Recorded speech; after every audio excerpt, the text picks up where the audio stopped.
DXXX야, 썩 꺼져! 남편 입에서 그런 욕설이 나올 줄은 상상도 못했습니다.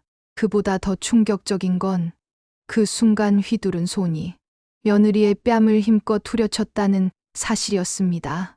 세상이 멈춘 듯한 정적 속에서 저는 아무 말도 못한 채 그 장면을 바라보고 있을 수밖에 없었습니다. 그날은 제 평생 가장 잔인한 하루였습니다. 그리고 지금 이 이야기를 꺼내는 이유는 혹시라도 저처럼 믿었던 관계에 균열이 생기고 결국엔 모든 걸 놓아버리게 되는 사람이 또 있을까 두려워서입니다. 안녕하세요. 저는 올해로 70살이 되었고 아들 하나를 두고 있습니다. 남편과는 반세기 넘게 함께 살아왔고 하나뿐인 아들은 결혼 후에도 자주 연락하며 지낼 정도로 애틋하고 가까운 사이였죠.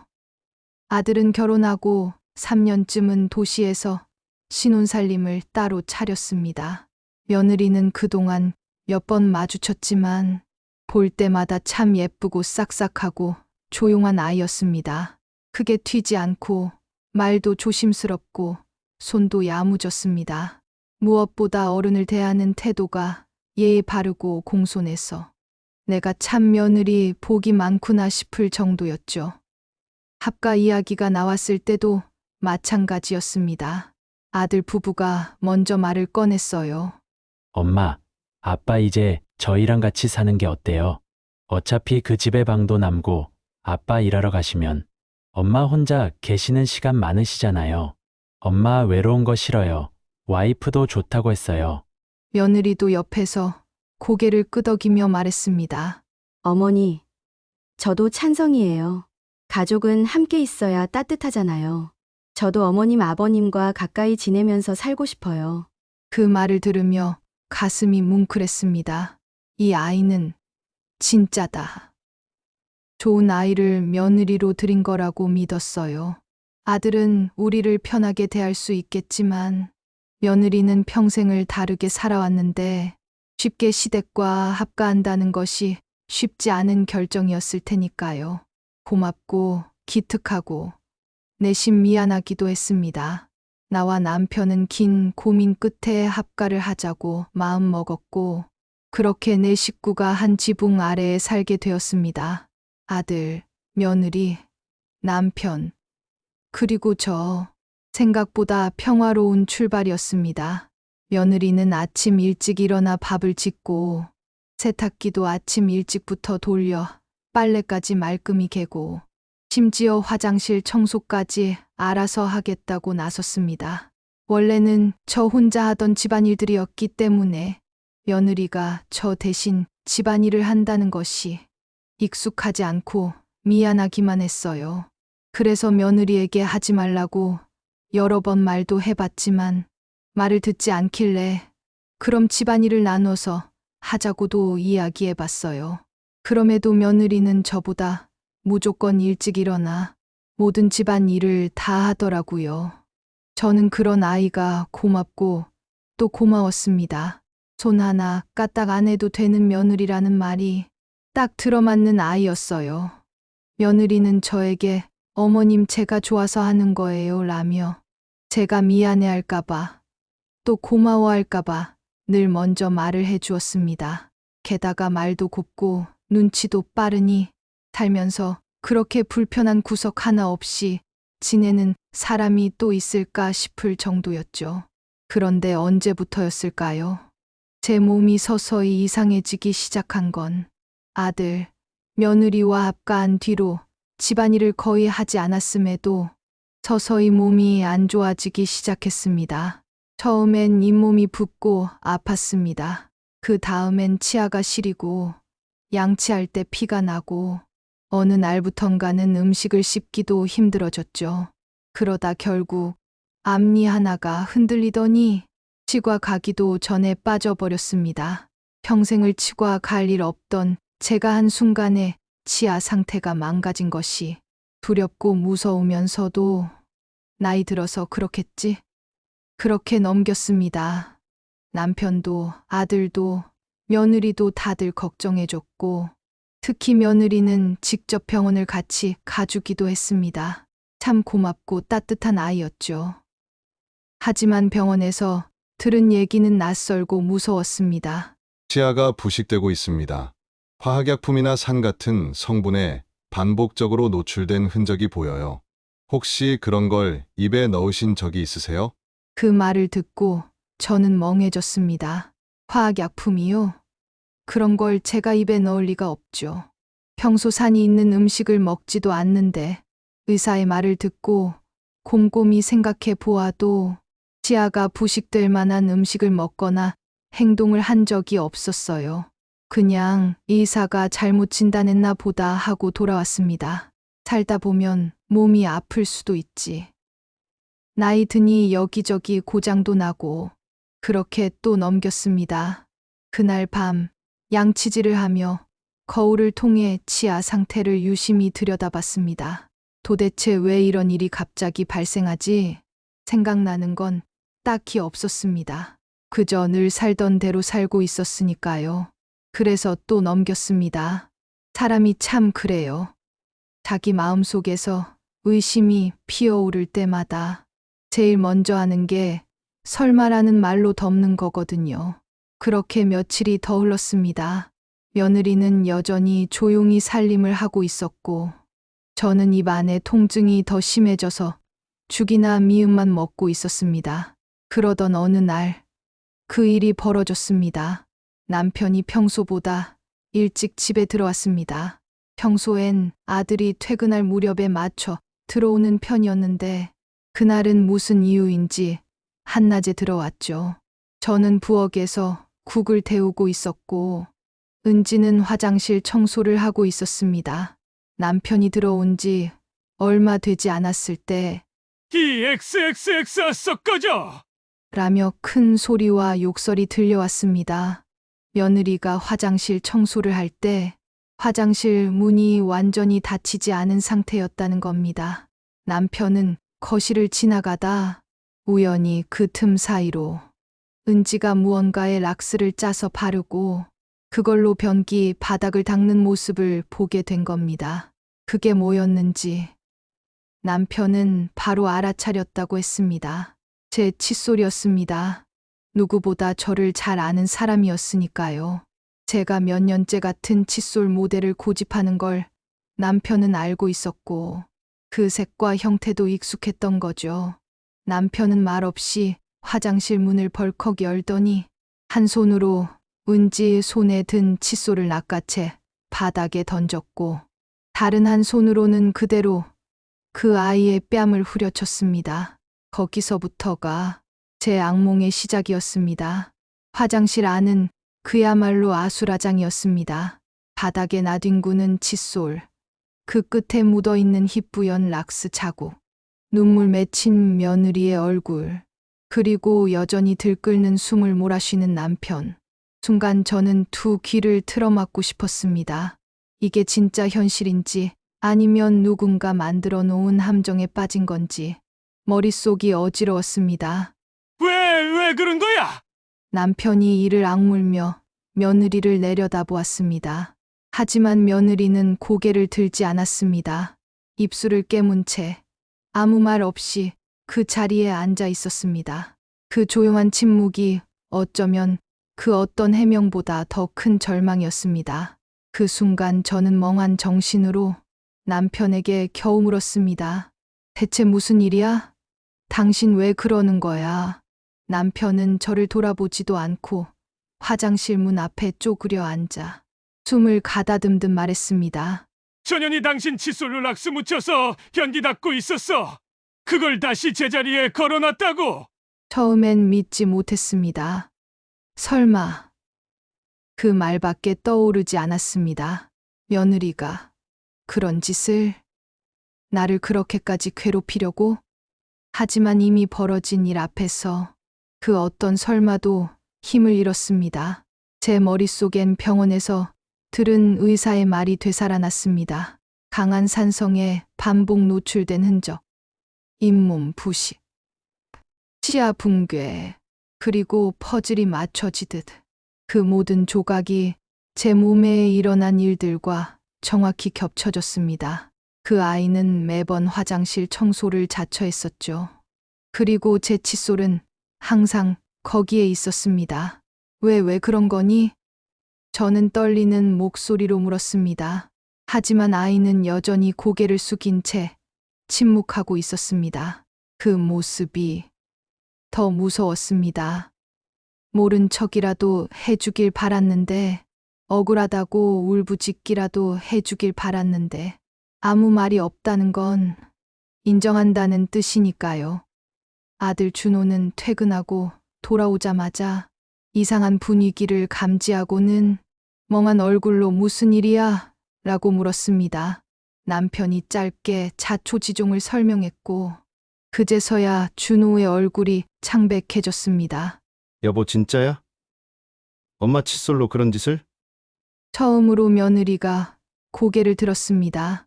천천히, 느리게. 그리고 입을 열었습니다. 네, 했어요. 순간 모든 공기가 사라진 것 같았습니다.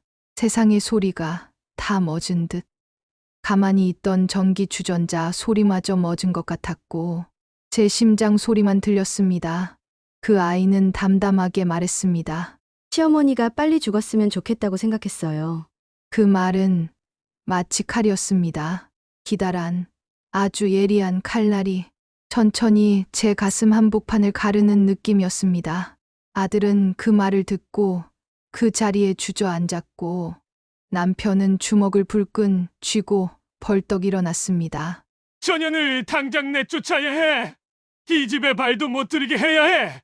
잠깐만, 당신 조금만 진정해봐. 저는 겨우 남편을 붙잡으며 말렸습니다.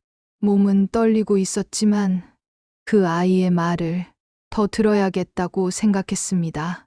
이유가 뭔지, 어떻게 그런 마음을 먹었는지 듣지 않고선 아무것도 끝낼 수 없을 것 같았거든요. 왜 그랬니? 난 너한테 정말 하나도 나쁘게 한 게 없잖니? 제가 그렇게 묻자 그 아이는 조금씩 말을 이어갔습니다. 네, 어머니는 저한테 나쁘게 하신 적 없어요. 항상 따뜻하게 대해주셨고, 그게 오히려 싫었어요. 뭐, 남편이 너무 엄마밖에 모르니까요. 뭐든 엄마 먼저, 엄마 중심. 아내인 제가 늘 뒷전이었어요. 저는 남편과 둘이 가정을 이루고 싶었는데 그 틈에 어머니가 항상 있었어요. 남편이 시어머니한테 잘하는 모습이 보기 싫었어요. 그리고 남편이 이 집에 들어와서 살자고 했을 때 처음에는 싫었어요. 하지만 남편이 너무 완강하더라고요. 어쩔 수 없이 따라온 거예요. 그 아이는 그렇게 말하며 담담히 눈을 깔았습니다. 그리고 다시 한번 말했습니다. 지금도 생각은 변함없어요. 어머니가 빨리 사라졌으면 좋겠다는 마음은 여전히 그래요. 이런 생각하고 있는 제 자신이 너무 비참하고 한심하지만 지금만큼은 솔직하게 말씀드리고 싶어요. 죄송해요. 그 말에 남편은 뒷걸음질을 쳤고, 아들은 얼굴을 감싸 쥐고 그대로 방으로 들어가 버렸습니다. 그리고 저는 그 자리에 주저앉고 말았습니다. 내가 무엇을 그렇게 잘못했기에, 내가 뭘 그렇게 무심했기에 이 아이가 이런 마음을 품게 된 걸까? 그날 밤 나는 한숨도 잘 수 없었습니다. 침대에 누웠지만 눈은 감기지 않았고, 눈을 감으면 며느리의 목소리가 다시 귓가를 때렸습니다. 어머니가 빨리 사라졌으면 좋겠어요. 그 한마디, 그 말이 머릿속에서 도려낸 듯 되풀이되었습니다. 내가 그 아이를 어떻게 대했는데, 어떻게 그런 마음을 품었을까? 혼자서 아무리 곱씹고 또 곱씹어봐도 그 아이를 괴롭힌 기억은 없었습니다. 눈 흘긴 적도, 소리친 적도, 시댁살이를 힘들게 했던 기억도 없습니다. 오히려 나는 누구보다 아껴주었습니다. 남편이 말 한마디 툭툭 던질 때도 우리 며느리 그런 애 아니야 하고 감싸줬고, 반찬이 짜게 됐을 때도 내 입맛이 변했나 보다 하고 웃어 넘겼고, 손수건 하나 건네줄 때도 예쁘다, 이걸 어쩜 이렇게 곱게 다렸니 하고 칭찬했었습니다. 하지만 그 아이는 그런 나를 없어졌으면 좋겠다고 생각했답니다. 죽기를 바랐다고요. 그 생각이 들자 한순간에 모든 정이 떨어졌습니다. 슬픔과 충격을 지나 그제서야 분노가 밀려왔습니다.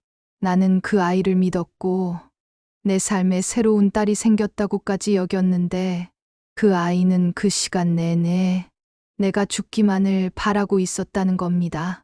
다음 날 아침 나는 아무 말 없이 거실에 앉아 있었습니다.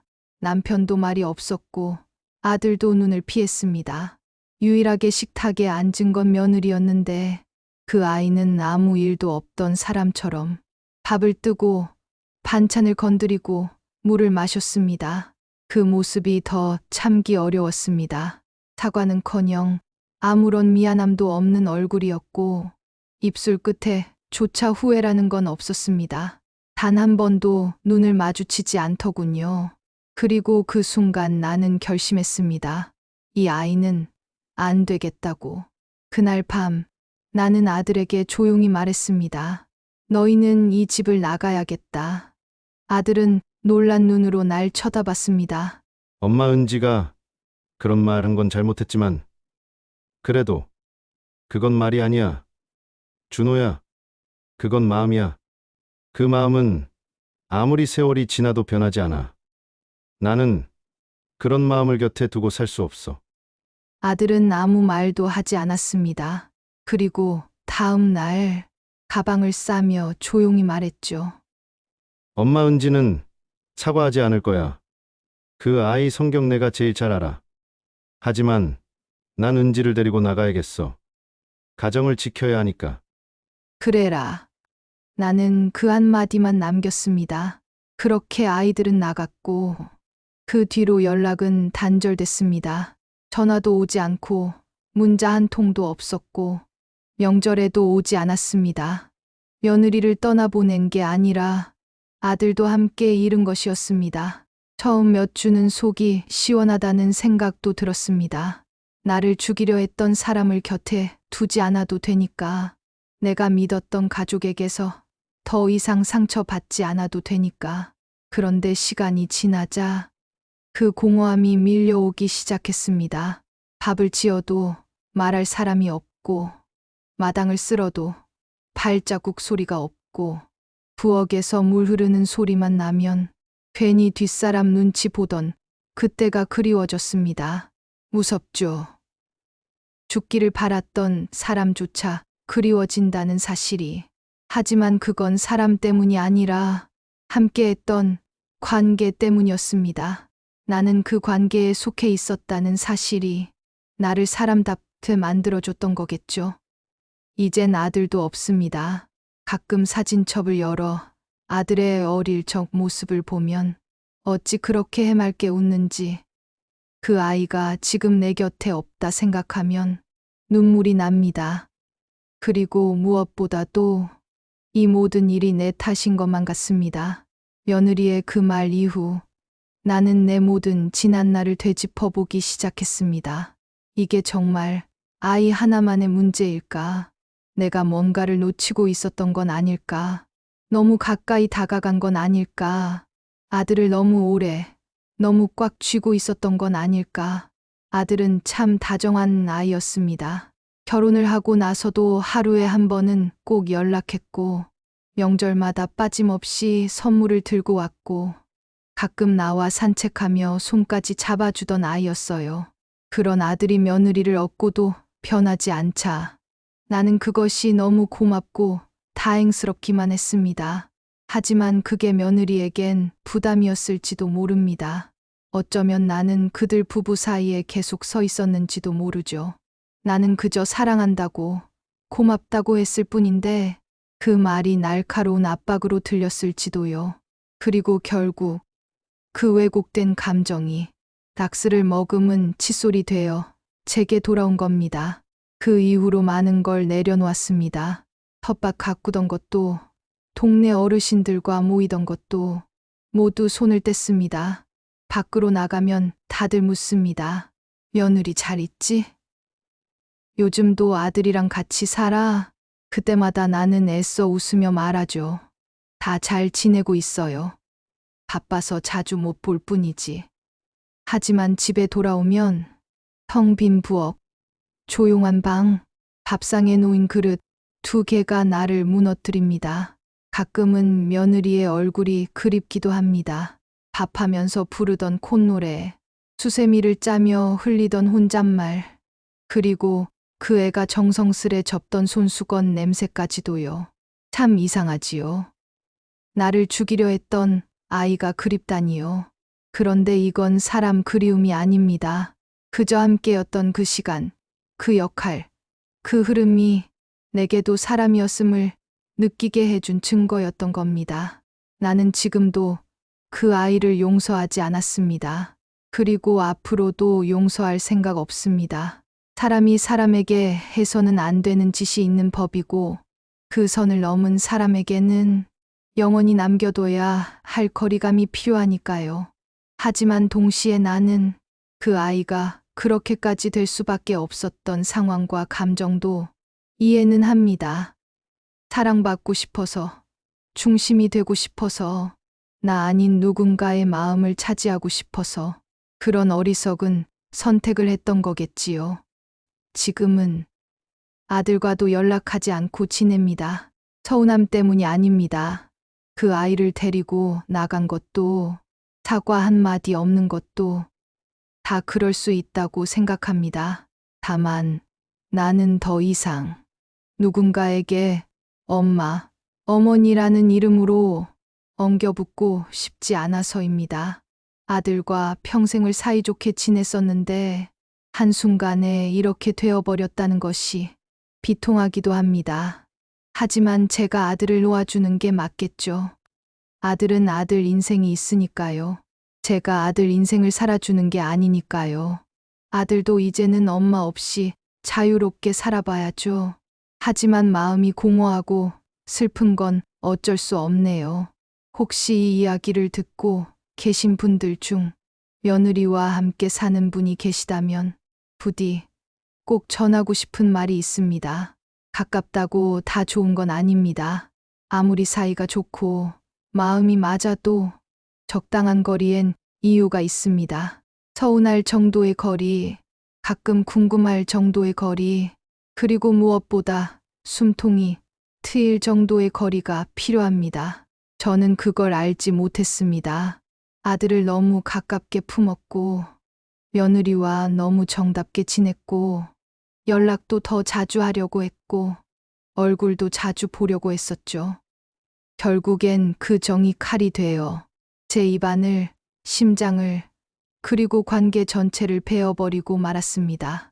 아들 부부와 가까이 지내고 싶다는 건 저의 욕심이었나 봅니다.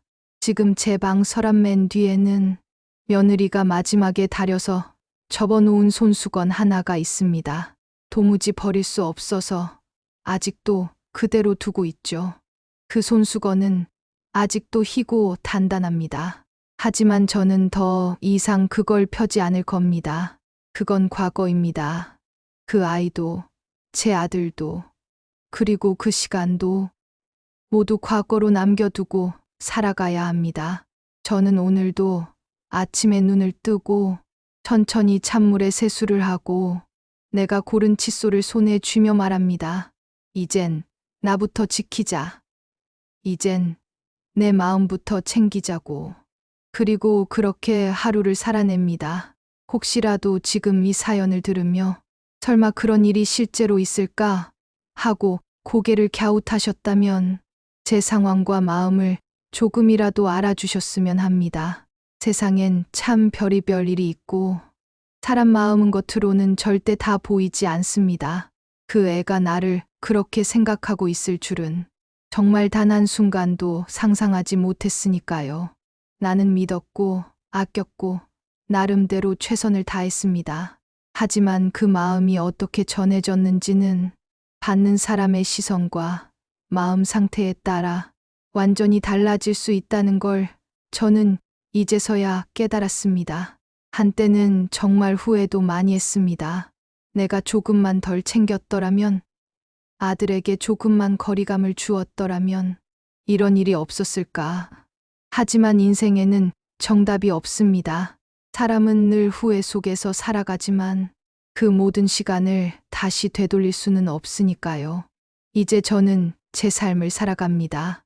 늦은 나이에 다시 나만의 리듬을 찾고 소소한 일상에 감사하며 살아가고 있어요. 이 모든 일을 겪고도 이렇게 살아내고 있는 이유는 다시 한번 제 자신을 믿어보자는 마음 때문입니다. 사람에게 가장 무서운 건 누군가에게 배신당한 기억이 아니라 그 기억 때문에 자신을 잃어버리는 일이니까요. 이 글을 끝까지 읽어주신 분이 계시다면 진심으로 감사합니다. 저처럼 누군가의 며느리, 누군가의 어머니, 누군가의 아내로서 자신을 잃지 않고 살아가는 모든 분들께 작은 위로가 되길 바랍니다. 그리고 혹시라도 당신 곁에 누군가가 지금 힘겹게 숨을 참고 있다면 그 마음을 조금이라도 먼저 알아봐 주세요. 그게 관계를 지키는 첫 번째 시작일지도 모릅니다. 이건 단순히 며느리와 시어머니의 문제가 아니었습니다.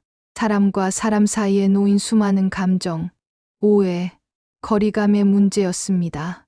그래서 오늘도 저는 생각합니다. 어떻게 살아야 덜 상처받고 덜 상처 주며 살 수 있을까? 답은 모르겠지만 적어도 지금부터라도 그 방향으로 살아가야겠다고 말입니다. 여기까지 긴 이야기 들어주셔서 진심으로 감사드립니다. 구독과 좋아요를 눌러 제 사연에 공감을 해주세요. 감사합니다.